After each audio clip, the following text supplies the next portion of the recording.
Si Erica, siya yung anak mong black sheep na kailangan yung patinuin para hindi masira yung imahe ng pamilya.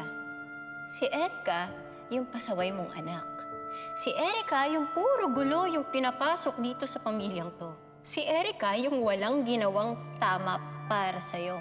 Pero may hindi mo ba naisip na habang lumalaki, habang tumatanda si Erica,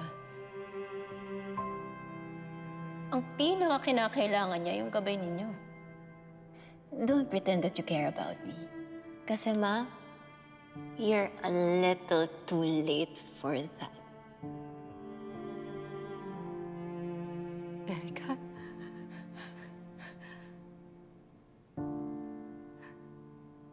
Erica, sorry.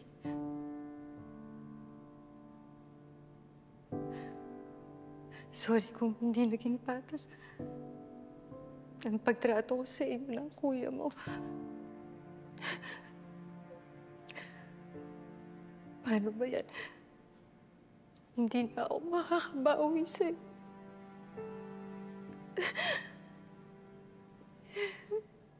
Paano ko pa sasabihin sa'yo?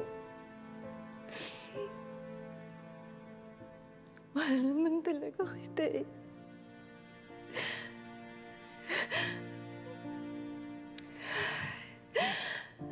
Habang buhay, pagsisisihan.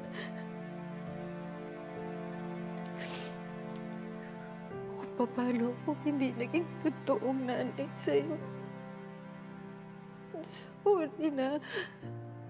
Sorry.